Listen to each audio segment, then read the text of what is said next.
네, 제가 30세쯤 되느니라까지만 읽자고 했는데 역시 참 그래서 한 주가 지나면 설교를 다 까먹은 그 은혜가 저에게는 얼마나 다행인지 모릅니다. 해마다 반복해서 오는 설교가 새롭지 않습니까? 또 오늘 그 새로운 은혜가 여러분과 함께 있기를 소망합니다. 아멘. 한 할머니가 할아버지에게 큰 소리치면서 실망스러운 말을 합니다. 난 당신이 이렇게 찌질할 줄 몰랐다. 찌질하고 가난할 줄 알았으면 당신과 절대 결혼하지 않았을 거야 라고 말합니다. 나는 40년 동안 행복한 적이 없어 라고 이렇게 할아버지가 말하니까 왜 저를 쳐다보시죠? 저도 그랬나요? 그러니까 할아버지 제 말도 되겠네요. 내가 연애 초부터 말했잖아, 정직하게. 내 삶의 전부는 오직 당신뿐이라고. 가진 건 아내뿐이었다라는 것이죠. 이 말과 뉘앙스는 다르지만 내 삶의 전부는 오직 예수뿐이다 라고 고백하는 이 시간 되기를 소망합니다. 그 주님은 변함이 없으시고 참 부유한 자이시며 우리에게 소망과 기쁨을 주시는 분이시기 때문입니다. 그 주님을 만나시기를 소망합니다. 아멘. 그 사랑이 많고 능력이 많은 하나님께서 오늘 세례 요한을 보면 하늘로부터 온 계시를 준 다음에 그 삶의 전부 되신 메시아를 선포하지만 감옥에 갇히는 안타까운 일이 생깁니다. 감옥에만 갇히면 다행인데 여러분의 세례 요한의 일정을 좀 잘 알다시피 결국 죽게 됩니다. 왜? 너무 아깝잖아요. 그 뛰어난 자를 왜 죽이셨을까요? 하나님의 나라를 위해서 복음을 전하는 자가 말로가 좋지 않다라고 생각한다면 누가 복음을 전하겠습니까? 예수 믿으면 망한다는 공식이 있으면 누가 예수 믿겠습니까? 아무도 그렇지 않죠. 믿지 않죠. 왜 세례 요한은 하나님으로부터 온 복음을 선포했음에도 불구하고 감옥에 갇히고 훗날 죽게 되었을까요? 그의 사명은 과연 어떤 의미가 있는 것이었을까요? 본문 21절과 23절은 사실 순서가 바뀌었습니다. 먼저 일어난 사건이고 18절부터 20절이 후에 일어난 사건입니다. 왜 이렇게 구조를 바꿔놨느냐? 강조하기 위해서죠. 영어도 보면 우리나라도 그렇지만 문법을 고의적으로 틀리잖아요. 틀리게 한 이유는 내가 문법을 몰랐어 그래 그런 것이 아니라 문법을 틀리게 함으로 말미암아 집중하게 만들어서 이 강조하는 거야 라고 하듯이 성경 본문도 보면 고의적으로 순서를 틀리게 함으로 말미암아 사람들이 이상한데? 라고 집중하게 만들어서 그 사건이 너무너무 중요하다라는 것을 강조하기 위한 강조법이라는 겁니다. 그러면 시간 순서대로 정리해보면 이렇습니다. 예수님의 사역을 준비하기 전에 세례 요한에게 예수님이 세를 먼저 받으러 오십니다. 그리고 하늘에서 하나님과 성령과 예수님이 삼위일체가 현현하는 같이 존재하는 성경에서 유일무이한 놀라운 역사적인 장면이 나타납니다. 그러면서 너는 내 사랑하는 아들이라 내가 기뻐하는 자라라고 하며 내가 너를 기뻐하노라 하며 선포합니다. 이 환상은 딱 세례 요한 혼자만 보게 됩니다.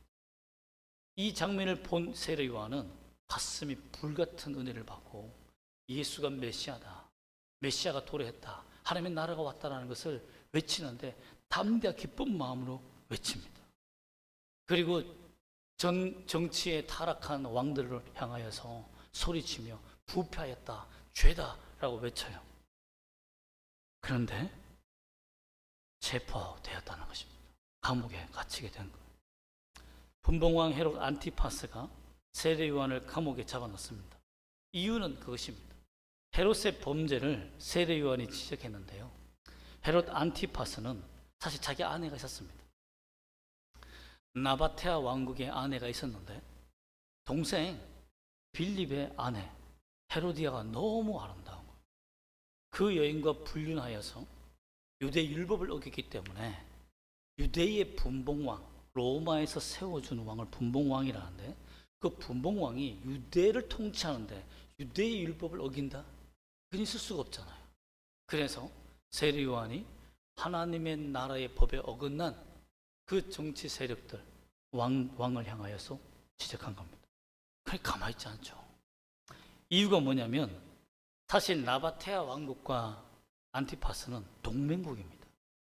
이 안티파스가 갈릴리 호수가 있으면 이쪽이 북쪽이라면 북쪽 지역과 서해 지역, 북쪽 지역을 동북 지역을 같이 차지하고 있으니까, 다스리고 있으니까 두 지역을 통치하기가 너무 버거운 거예요. 그러니까 결혼으로 동맹을 한 겁니다. 그래서 나바테아 왕국의 딸과 결혼을 한 겁니다. 그래서 자기 왕국을 결혼 동맹으로 지켰는데 이 나바테아 왕국의 딸이 너무 못생겼어요. 공주라 하기에는 너무 힘들어요. 요즘은 기술이 좋으니까 싹 변할 수 있는데 그 당시에는 고칠 수가 없었어요. 죽어야 끝나는 일이기 때문에. 고치다 죽어요. 그렇기 때문에 할 수가 없어요. 뭐 요즘은 뭐 보톡스도 이제 요즘은 그 기본 아닙니까? 힘을 주고 그러면 딱 올라가고 뭐 몇선 눈이 되지 않습니까? 근데 그 당시에는 그런 기술이 없으니까 못생기면 그냥 하늘이 주신 복이다. 그게 복이야. 라고 살았던 거예요. 아버지 돈과 빽과 권력을 믿고 나바테아 공주가 안티파스에 왔는데 너무 힘든 거예요. 이 안티파스. 내 아내라고 소개하기도 너무 창피한 거죠. 그래서 늘 동생 빌립 집에도 올라갔어요. 그런데 그 부인이 너무 아름다운 거예요. 그냥 이성을 잃어버린 거죠. 그러니까 매일 찾아가는 매일 찾아가는 거예요. 자주 놀라는 거예요. 동생 잘했어 나. 그러다가 결국 헤로디아와 눈을 맞게 된 겁니다. 그러니 눈을 맞게 되어서 그 자리에서 결혼을 약속해버려요. 아니 이러니까 나바테아 공주가 이 사실을 알고 아버지에게 울면서 가요.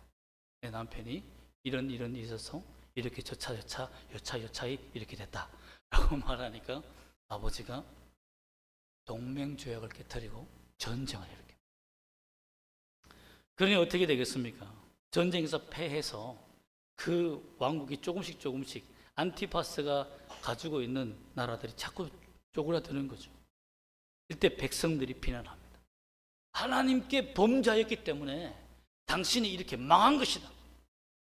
왜 안티파스는 다 잡아들여 라고 했는데 세례 요한이, 그러니까 랍비라는, 즉 의의 랍비라고 의의 선생이라고 부르는 이런 위대한 지도자가 수많은 사람들을 세례주고 회개시키며 이러한 권력 있는 영적 지도자가 너가 잘못이다 라고 말하면 어떻게 되겠습니까?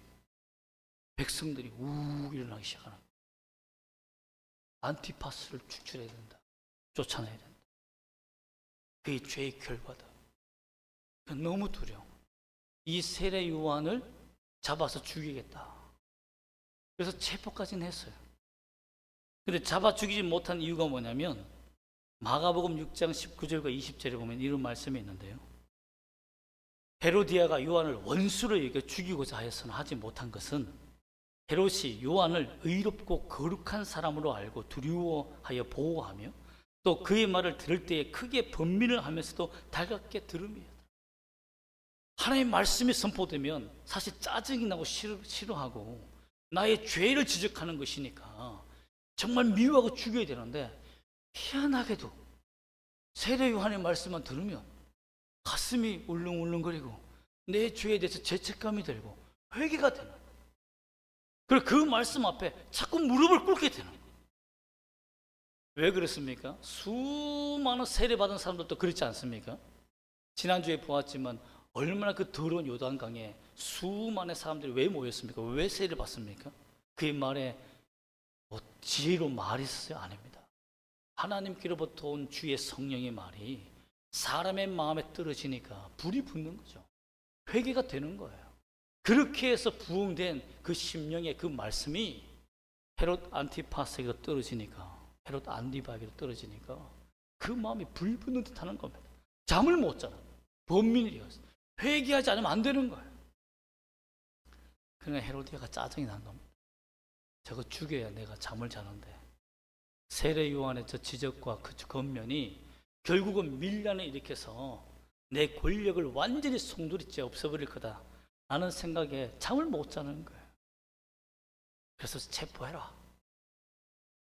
세례 요한이 군인들을 체포할 때 세례 요한은 어떤 생각을 했을까요? 제가 세례 요한이면 그랬을 겁니다. 나에게는 수만 명의 백성들이 있다.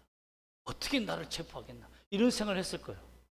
그런데 덜커덩 체포하는데 아무도 막아주지도 않고 그냥 줄줄이 끌려서 감옥에 갇혀버린 거. 헤로드의 입장에서는 잘 됐다. 이 감옥에서 죽여버리자. 여러분, 하나님은 왜 이 위대한 사람, 바른 말을 하고 진리를 말하며 하나님의 말씀을 증거한 이 세례요한을 왜 감옥에 집어넣었을까요? 결국 왜 또 죽게 만들까요?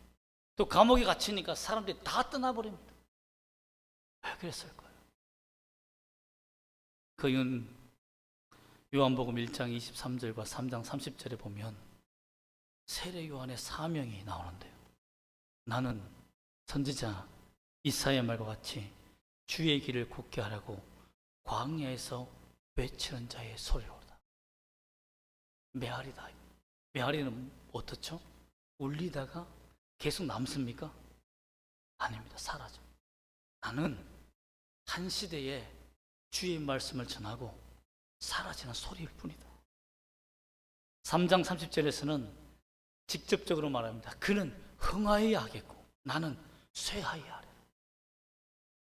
내가 받을 영광은 없다라는 거. 수많은 사람들이 나를 따르고 세례요한 세례요한 와 우리가 이 나라를 뒤엎자, 율법을 파괴한 자를 끌어내리자. 그 리더가 되는 것을 하나님이 싫어하셨다는 거. 하나님이 원한 것은 뭡니까? 예수의 길을 예비하는 거기까지가 세례요한의 사명이었다는 것입니다. 사람들은 세례요한에게 열광했습니다. 그의 제자가 되고 예수님께서 나와 세례요한은 제자들에게 기도문을 가르쳐 주는데 왜 우린 기도문이 없습니까? 할 정도로 세례요한의 기도문은 위대했습니다.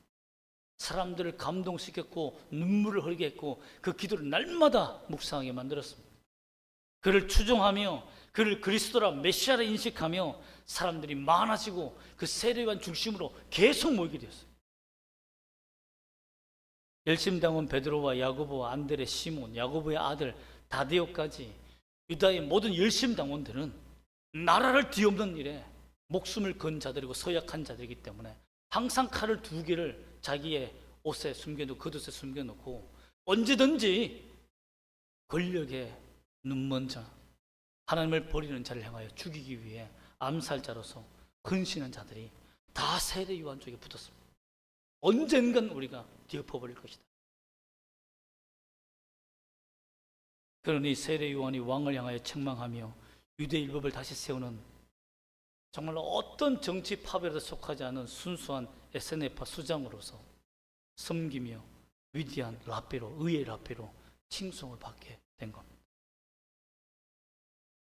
사람들의 주목과 영광이 세례요한에게 점점 몰려올 때 하나님의 역사의 방향을 틀어버렸습니다.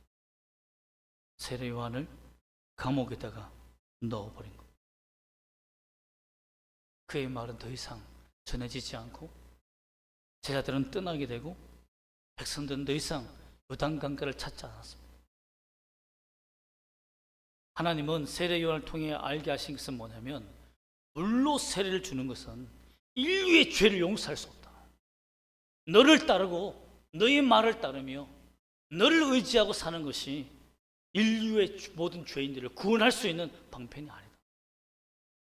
인류를 구원할 수 있는 유일한 길은 누구에게로 인도하는 거다? 예수께로 인도하는 거다. 그게 너의 사명이다. 예수님도 이 땅에 오셨을 때에 그 나라를, 이스라엘 전체를 뒤엎기 위해서 오지 않았습니다. 한 영혼의 죄인을 구원하기 위해 주님이 찾아오신 거예요. 그게 주님의 사명입니다.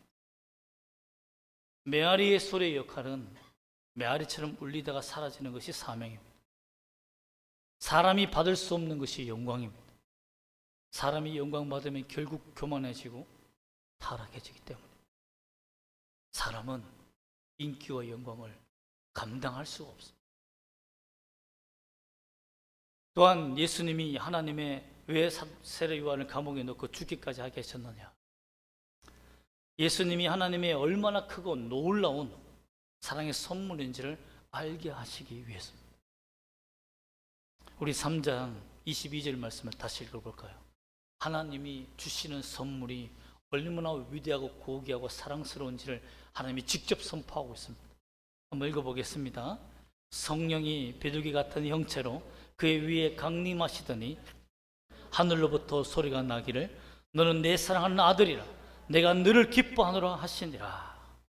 하나님이 세례 요한을 통해서 유대를 뒤집고 새로운 나라를 세우고 이런 하나님의 의에 랍비로서 부르심을 받는 그 나라를 세우는 것이 목적이 아니라 내가 너에게 주는 이 선물은 많은 죄인을 위해서 죽음을 흘리며 자기 생명을 흘리며 죄인을 구원하여 하나님의 나라를 세우는 사랑스러운 내 독자를 주는 것이다. 가장 귀한 것을 주는 것이다. 결국 예수님을 십자가에 죽기까지 내어주시잖아요. 나는 이렇게 너희를 사랑한다는 겁니다. 내 사랑하는 독자를 준다 이 말이죠. 예를 들면 저는 저의 김중배의 다이아몬드도 저는 준 적이 없지만 만약에 제가 다이아몬드가 이따만한 게 있다면 이게 내 가진 전부야. 내가 가장 사랑하고 고귀한 거야. 받아 이랬으면 어떻게 그게 가장 좋은 거 아니겠습니까? 내 최고의 것을 주는 거잖아. 하나님께서 예수를 보실 때 그렇게 말한 겁니다. 나는 죄인인 너희에게 이걸 준다. 가장 귀한 법. 내가 가장 사랑하는 것을 너에게 준다. 그 예수를 우리가 받았다는 거예요. 이것을 모두에게 선포하는 사명을 세례요한에게 준 겁니다. 그래서 백성들에게 자기들을 추종하고 세례요한을 추종하고 이끌어서 정치적 권력을 뒤바꾸는 일에 쓰임받지 바라보지 말고 백성들로 하여금 정치적 권력에 소망을 두지 말고 또 분봉왕 헤롯 안티파스를 변화시켜서 새로운 나라가 오기를 기대하지 말고 다른 종교적 권세를 가진 자 바리새파와 사두개파를 의지하여서 너희들이 새로운 어떤 율법적인 사회를 만들겠다 생각하지 말고 하늘로부터 오는 좋은 소식 예수를 바라보라 라고 선포한 것입니다. 그런데 여러분 우리는 하나님의 나라의 백성으로서 주 예수 그리스도가 나의 왕으로서 하나님의 나라에 집중하기를 소망합니다. 예수님이 그렇게 귀한 존재라는 것을 우리가 알아야 된다는 겁니다. 전 참 아깝습니다. 안타까워요. 세례 요한이라는 위대한 인물이 참 이렇게 형장의 이슬로 사라진다는 것이 너무 안타깝습니다. 그러나 주님은 더 귀하고 좋은 것을 주시기 위해 세례 요한 뒤에 예수의 영광이 가려지지 않도록 오히려 세례 요한이 하나님께 받을 복을 받지 못하고 오히려 주의 길을 방해하는 자가 되지 않기 위해서 형장의 이슬로 보냈다라는 겁니다. 세례 요한은 자신의 사랑하는 두 제자에게도 예수님이 세상 죄를 지고 오는 어린 양이다 라고 요한복음에 말하며 자기 제자를 내어줍니다. 자기 사랑하는 제자에게 예수를 따르라고 내어줍니다. 그 중에 한 사람이 베드로의 동생 안드레입니다. 안드레가 그 말을 듣고 예수를 따라갑니다. 세례 요한이 붙잡히기 전에 그를 따라가요. 그리고 예수의 제자가 되고 그 형 베드로를 전도하고 지역에 있는 요한, 야고보를 다 전도해서 열심 당원들이 칼을 다 내려놓고 예수를 따르며 복음으로 사람을 낚는 어부가 되는 그 길을 선택하고 영혼을 살리는 사람을 건지는 죄악에서 건져서 예수 믿게 만드는 이 구원의 일에 집중합니다. 여러분 우리는 언젠가부터 영혼 구원한 일을 멈췄습니다. 한국교회도 멈췄습니다. 지금은 수평 이동밖에 없어요. 참 저에게도 안타깝습니다. 물론 저희 교회는 몇몇의 정말 생고구마들 불신자들이 더 오는 분도 있지만 우리가 교회가 부흥하는 것이 뭡니까? 수평 이동이 부흥입니까? 아닙니다. 잃어버린 영혼들을 찾는 일입니다. 하나님은 그렇게 하기 위해서 세례 요한을 부르신 거예요. 예수께로 인도하라. 그 사명을 다 같이 감당하기를 소망합니다. 마가복음 6장 14절에 보면 이에 예수의 이름이 드러난지라 헤롯 왕이 듣고 이르되 이는 세례 요한이 죽은 자 가운데서 살아났도다. 그러므로 이런 능력이 그 속에서 일어나느니라 하고, 이 말씀이 어떤 의미냐면 세례 요한이 죽었어요.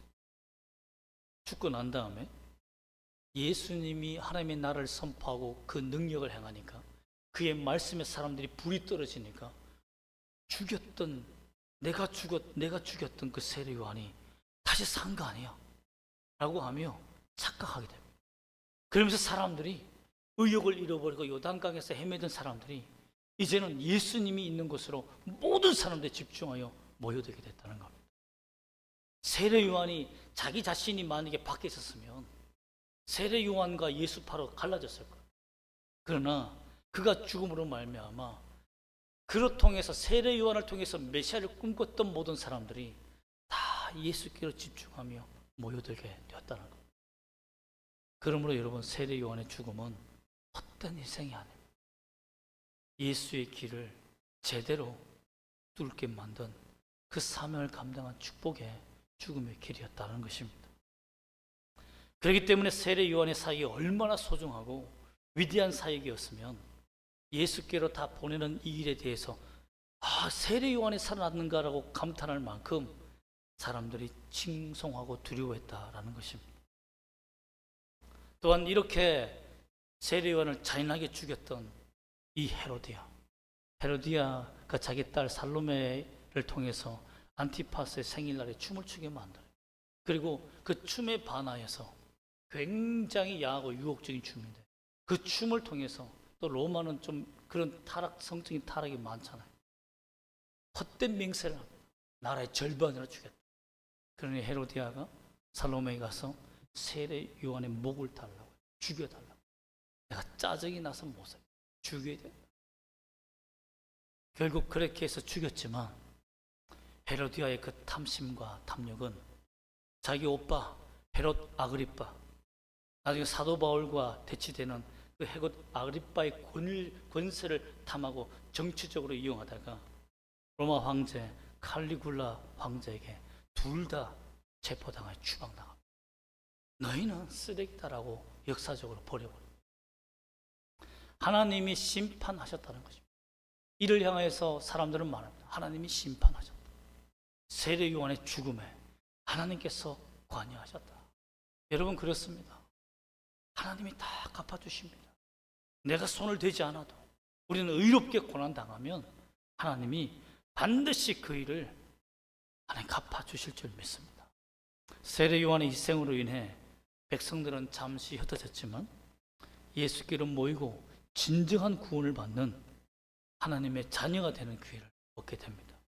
결국 백성들은 하늘에서 온 소식이 뭡니까? 소리가 뭡니까? 복음이 뭡니까? 예수에게 너는 내 사랑하는 아들이라 했잖아요. 근데 예수를 믿음으로 말미암아 우리가 다 어떻게 됐습니까? 하나님의 아들들이 되었습니다. 하나님께서 위에서 말씀하신 그 말은 예수만이 내 사랑하는 아들이다 이 말이 아니라, 내가 이 아들을 줌으로 말미암아 내가 기뻐하는 이 예수처럼 나도 너희를 내 사랑하는 아들로, 후견인으로 삼아서 나의 기쁜 자로 만들겠다라는 하나님의 절대적인 하나님의 권세의 약속입니다. 요한복음 1장 12절에서는 영접하는 자 곧 그 이름을 믿는 자들에게는 하나님의 자녀가 되는 권세를 주셨으니라고 됐습니다. 주셨다라고 됐습니다. 주실 것이다가 아니에요. 믿으면 하나님의 자녀가 바로 됩니다. 그 권세가 바로 이양되는 겁니다. 하나님은 우리를 너무나 사랑하십니다. 독생자 예수를 주시고 거역하고 반항하며 주를 떠난 우리에게도 주의 십자가의 그 아들을, 사랑하는 아들을 기꺼이 내어주셨습니다. 그래서 누구나 믿고 주님에게 자기의 생명을 의탁하는 자, 자기의 전부를 의탁하는 자, 그냥 입만 주님을 믿겠다 고백하는 자가 아니라 내 삶 전체를 하나님의 것이라고 시인하는 자에게 하나님 구원을 주십니다. 하나님의 사랑은 고결한 희생과 함께 찾아왔습니다. 선자들이 죽고요, 수많은 선자들이 죽어갔습니다. 주님이 오신다는 걸 전하다. 세례 요한도 죽었습니다. 쓸쓸히 주만 바라보다가 감옥에서 쓸쓸히 형장의 이슬로 사라졌습니다. 그리고 예수 그리스도도 십자의 죽음으로 끝났습니다. 그러나 그는 부활하시고 인류의 구원을 이루시는 부활의 주가 되셨습니다. 그래서 사도 바울은 이 주님을 만난 이후에 로마서 10장 9절에 이렇게 고백합니다. 너가 만일 너 입으로 예수를 주로 시인하며 또 하나님께서 그를 죽은 자 가운데서 살리신 것을 너의 마음에 믿으면 구원을 받으리라. 주 예수 그리스도 외에 구원이 없다 라고 선포한 것입니다. 어떤 위대한 사람을 따른다고 해서 추종하고 그 사람을 종교로 삼는다고 해서 그들 중 어느 누구도 우리 죄를 사고 구원할 수 없다는 것입니다. 이 세상의 어떤 종교도, 인간이 만든 종교도 우린 구원을 줄 수 없습니다. 너무 독선적이 아닙니까? 독선이라고 싫어하여 예수를 믿지 않는다면 그 오해 때문에 지옥에 가는 겁니다. 오직 오직 우리의 죄에 대한 희생으로 사랑을 감당하신 예수 그리스도를 믿고 사랑하고 따르는 것이 구원받는 유일한 길임을 믿어야 합니다. 우리가 세례 요한처럼 주를 위해서만 사는 사람이 되면 어떻게 해야 될까요? 따라합시다. 하늘로부터 오는 소리를, 즉 복음에 집중해야 합니다. 아무도 듣지 못한 소리였습니다. 세례 요한만 들었어요. 그러나 그 소리를 듣는 순간 그 가슴이 뜨거워졌고 예수가 메시아라는 것을 전파하는 사람이 되었습니다. 그 말씀을 어디다 기록해 놓았습니까? 성경에다가 기록해 놓았습니다. 하늘에서 오는 복음 소리는 예수요. 그 예수의 모든 일대기를 기록한 이 성경. 그러므로 이 성경의 소리에, 하나님의 말씀에 귀를 기울여야 돼요. 새로운 것을 뭔가 들으려고 애쓰는 것이 아니라 기록된 말씀이 내게 오늘 무엇을 말하고 있는지 듣는 것이 가장 중요합니다. 왜? 세례 요한이 들었던 그 말씀을 성경이 기록해 놓았잖아요. 두 번째로 따라합시다. 나는 광야의 소리이며 주만 영광 받아야 할 분임을 잊지 않겠습니다.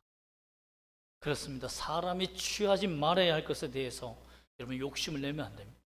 사람의 인기와 주목, 내가 한 일에 대한 칭찬과 영광, 이 모든 것은 어쩔 수 없이 교만하게 만듭니다. 여러분 게임에서 잘 딱 때렸는데 홀인원을 딱 뜨면 어떻습니까? 별거 아니야 이런 사람 있습니까? 난리가 납니다. 사진 찍고 난리가 나죠. 인스타에 올려. 한 번도 골을 못 넣었던 축구 선수도 중거리 슛을 때리는데 그것이 막 날아가면서 딱 꽂히면요 사람들이 우와 이러지 별거 아니야 이렇게 생각하지 않습니다. 난리가 납니다. 이렇게 나요. 왜 이렇게 찍고 저렇게 찍고 난리가 나요. 그러나 그 다음부터 미스가 나고 골이 안 들어가고 사람들이 비난하기 시작하면요 그 뒤에 떨어지는 그 비난과 그 추악함이 나를 절망에 빠뜨린다는 겁니다. 사람이 인기와 영광을 받을 때는 모르지만 그것을 빼앗겨 보면 합니다. 얼마나 그것이 독이었는지. 그러므로 세례 요한에게서 하나님께서 그것을 빼앗아 간 것은 주기도 전에 빼앗아 간 것은 그것을 맛본 자는 예수의 길을 막을 수밖에 없다라는 겁니다. 여러분 목사도 마찬가지입니다. 자신이 얼마나 잘났으면 잘났다고 그 말씀이 다 자기 거라고 생각하는 사람들. 아 내가 한번 설교하면 다 부흥돼. 사람들이 눈물 흘리고 난리가 나. 웃잖아. 난 한 번에 설교할 때 한 번 울리고 두 번 웃겨.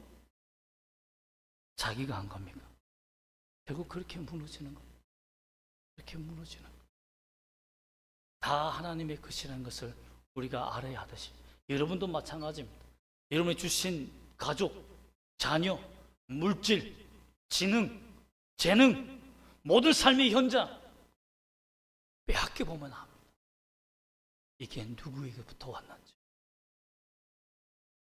여러분 우리는 마귀의 소리에서 멀어져야 됩니다. 너만 소중한 존재. 마귀는 너는 소중한 존재에서 한 글자만 바꿔요. 그게 주특기거든. 너만 소중한 존재. 그러나 하나님은 우리로 하여금 모두 소중한 존재. 너도 영광, 너도 사랑. 모든 사람들이 다 주의 영광을 함께 누리기를 원하지 독식하는 것을 금지하고 있습니다. 요한일서 3장 23절에 보면 그의 계명은 이것이니 곧 그 아들 예수 그리스도 이름을 믿고 그가 우리에게 주신 계명대로 서로 사랑할 것이니라. 일방적으로 사랑하는 것이 아니라 서로 사랑해야 돼.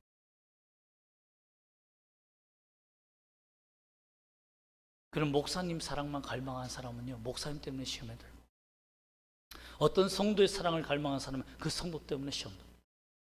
우리는 서로 사랑해주고 서로 사랑을 공급해주며 받을 줄도 알고 줄 줄도 아는 우리가 되어야 하는 것입니다. 그것이 영광을 가로채지 않는 것. 또한 빌립보서 2장 3절에 보면 아무 일에든지 다툼이나 허용을 하지 말고 오직 겸손한 마음으로 각각 자기보다 남을 낫게 하게. 나보다 너가 나. 우리 그런 사람들 있잖아요. 너가 하는 말은 참 엉뚱한 소리야. 말도 안 되는 뜻을 하지 마. 이렇게 하는 사람들이 있는데 진짜 교만한 사람. 항상 나보다 남을 나게 여기는 것이 너무너무 중요해요. 부족한 사람의 말을 바꾸어서 존귀한 말로 바꿔주는 것이 예수 그리스도를 닮아가는 사람이요. 그것이 나만 똑똑하다라는, 너만 똑똑해, 너만 소중해라는 마귀가 주는 영광에 넘어가지 않는 것. 주 예수 그리스도의 구원을 받고 그분께만 영광 돌리는 우리가 되기를 소망합니다. 우리가 디모데후서 3장 그 일대기 사도 바울의 마지막 죽음을 앞두고 일대기를 보면 희생의 대가를 부끄러워하거나 아까워하지 않았습니다. 제 말로 고쳐보면 이렇습니다. 다 떠났다. 대마도 떠나고 나를 따르는 제자, 내가 수년을 밤낮 눈물로 가르쳤던 제자도 나를 떠났다. 나는 병들었다. 감옥이 너무 춥고 외롭다. 내가 세운 교회들도 무너졌다. 수많은 개척교회들이 문을 닫았다. 나와 적대 관계인 마가라도 데리고 와라. 그가 나에게 위로가 된다. 그가 이제 내게 도움이 된다. 춥고 배고픈 감옥 속에서 나를 따뜻하게 해줄 겉옷을 내가 챙기지 못했다. 내가 급히 도망치느라 내가 두고 온 겉옷이 있다. 그것 가지고 와라. 그리고 내가 이제 생명이 다해 죽을 때가 다 되었는데 이 감옥에서 할 수 있는 것은 성경을 읽는 것 뿐이니까 가죽으로 된 성경을 가져와라. 종이로 된 이 성경은 글은 눅눅하니까 다 찢어진다. 가죽으로 된 성경, 가죽에 필사한 성경을 가져와라. 내가 그것을 평생 읽고 내가 받을 의의 멸관을 향하여 내가 주의 말씀을 읽고 이제 죽으련다 라고 고백한 것이 디모데 3장입니다. 역사적으로 위대한 사람들을 보십시오. 말로의 예수님과 함께 사역했던 위대한 목사님들도 보십시오. 병들고 아프고 고통받은 사람들은 타락하지 않았습니다. 자신의 위치를 지켰어요. 오히려 잘 나가는 사람들이 무너졌습니다. 여러분, 사도 바울이 마지막까지 병들고 외롭고 다 떠나고 자기가 이룬 모든 것들이 다 무너지는 것을 보았을 때 주님, 지금까지 한 것은 다 주님이 하신 것이군요 라고 고백하지 않았겠습니까? 여러분, 우리는 어떤 환경 속에서도 주님께 영광 돌리는 소망을 가지기를 소망합니다. 우리의 삶에 주 예수 그리스도의 흔적만 남기기를 결단하시길 바랍니다. 하늘로부터 오는 좋은 소식, 복음, 그것을 소유한 자가 우리입니다. 그리고 그 소유자가 하나님의 아들이 되고 아들의 권세를 받았다는 것을 알고 그 기쁨만으로도 우리가 행복할 수 있는 우리가 되시기를 주 예수 이름으로 축복합니다. 아멘. 기도하겠습니다.